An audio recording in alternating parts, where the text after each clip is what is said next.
Hey dear friends, today I'm going to talk about functional harmony, how chords belong together and how you can understand the many chords that you encounter in a jazz standard and how they actually make sense, how they belong together and which degree they are. So we're going to talk about diatonic chords, going to talk about secondary dominance, 4 minor and the tritone substitution. A lot of stuff, but I'm going to take the time to explain it really slowly. So get your guitar and a cup of coffee and let's get right into it. And the stuff that we're going to learn today is also going to apply to a lot of other jazz standards.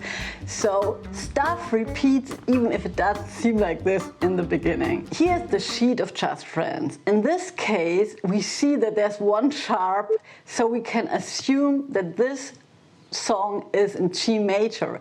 But I have to warn you, jazz lead sheets don't always come with sharps and flats, with key signatures.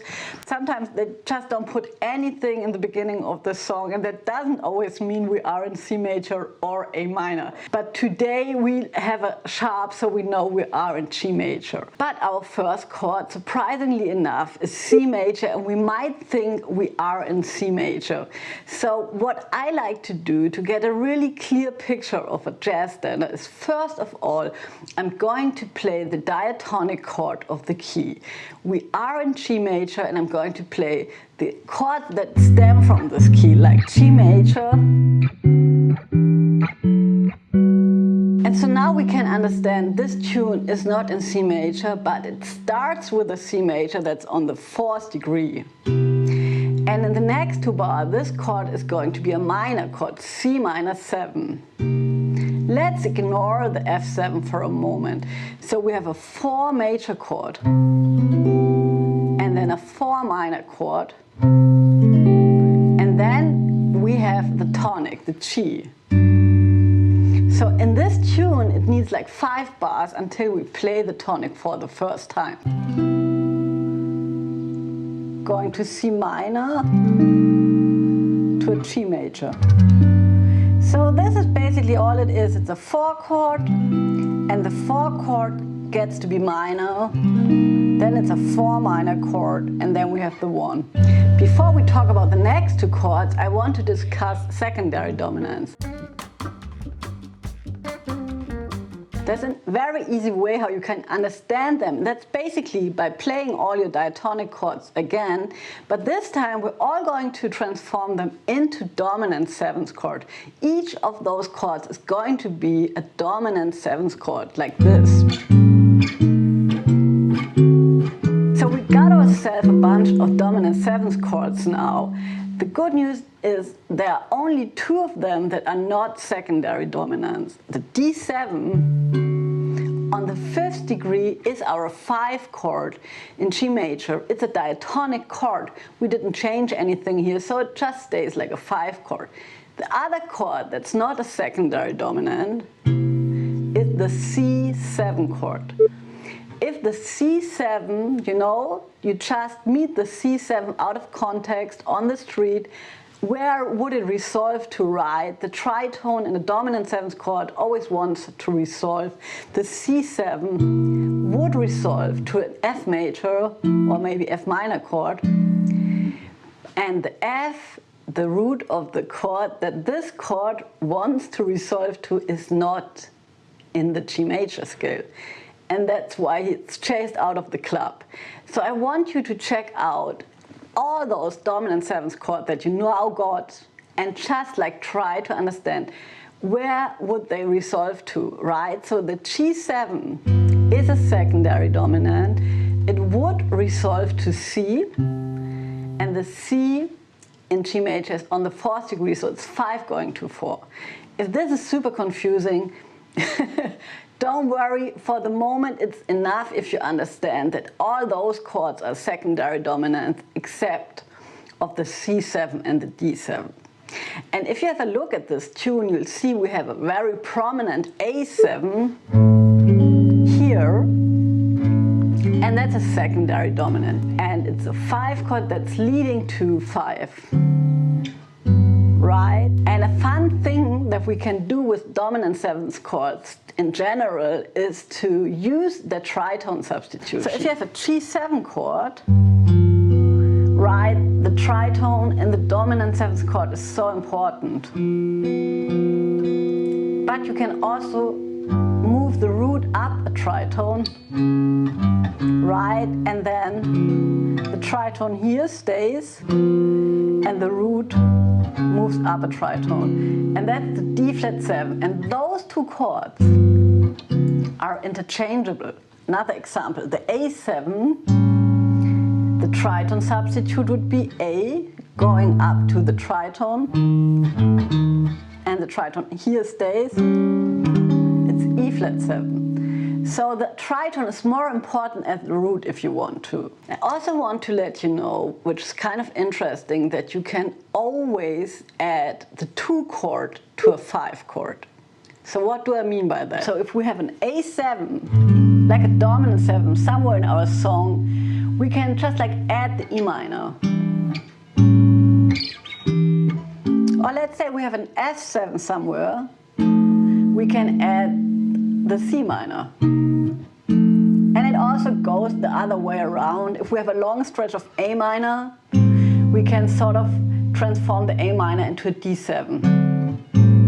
And if you look at those 2 chords, they're really so closely related, they have so much in common, it makes a lot of sense that they want to go hand in hand. So now we're ready for bar 6, right? We have the B flat minor and the E flat 7. If we think about the E flat 7 in the key of G, right, there's no E flat 7 in the key of G. All our secondary dominants don't have a root that has an E flat. So what do? First of all, if we have a problem in a chord progression, we always focus on the dominant 7. That means let's ignore the B flat minor for a moment. Let's focus on the E flat. What about the E flat being a tritone substitution, right? So the tritone substitution of the E flat would be the A7. We can always add the 2 chord. We can think about the E flat 7 just bringing its friend. So in the end, the beginning of the tune is 4, 4 minor, and here you can see a minor chord brought a dominant chord along, going to G major. What can you play over those chords? Over the C major, it's on the 4th degree. Many people think that automatically means you have to play Lydian. It's not true, can be a good choice, but also C major scale is going to be a really good choice. On the 4 minor you can play the Dorian scale, or melodic minor also works very well. And on the G, just your normal G major scale. And on the B flat minor, E flat 7, I would just like play Dorian Mixolydian, or basically coming from the parent scale A flat major, right? So it's kind of interesting. We have all those Roman numerals that help us connect. In the end, they help us to understand how all those chords orbit sort of the tonicals around the tonical center. They all exist in relation to G major. There's no modulation in this tune. And we can know that if we can analyze it like this, and we can maybe remember it a little bit easier if we know how those chords work together and from which families they stem.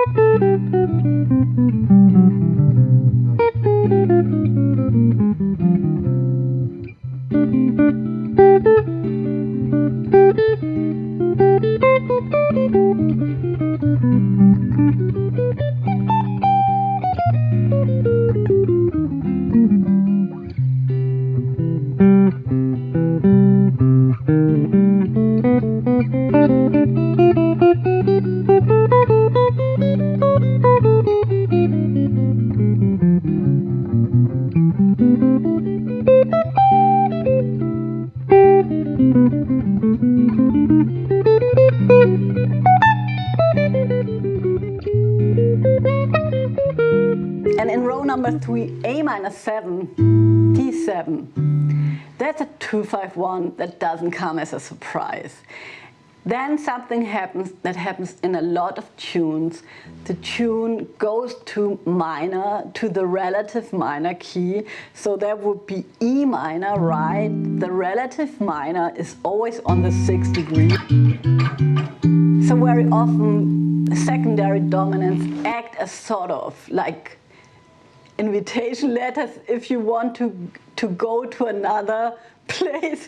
So if we want to go to minor, to E minor, we wouldn't just like immediately play E minor, but we would think about the secondary dominant that leads to E minor, right? So now we're thinking about secondary dominants the other way around. We're not thinking where would the 5 chord go to, but now we're thinking, oh, we are in E minor.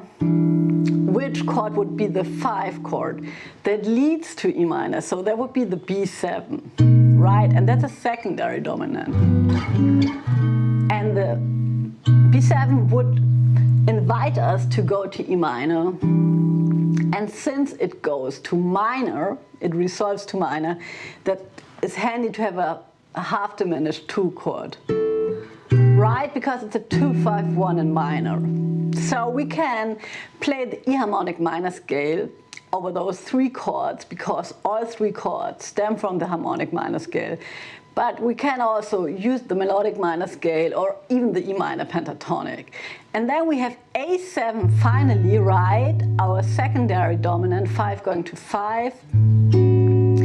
And this is a very special chord. It's very famous. You find it in many tunes, for example, like in Take the A Train C major. Here it is, right? And it very often comes with a sharp 11. So sometimes not everything is always logical, right? So there first comes the music, then the theory.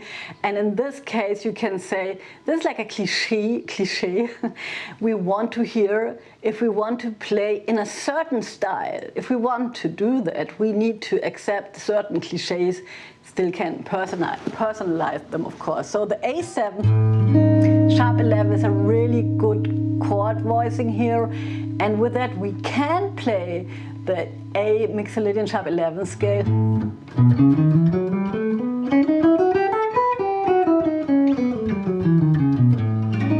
Which stems from E melodic minor, right? I'm always thinking about the parent scale, and in this case, the parent scale is melodic minor since there is no chord with a sharp 11, no dominant 7th chord with a sharp 11 in this scale. So I'm using another scale to draw for my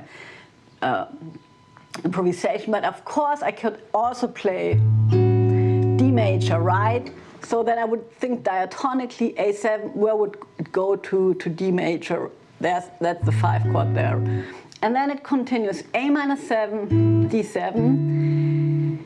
And since this tune is 2 bars, 16 bars, no, and since this tune is 2 times 16 bars, it has the form 2 times 16 bars.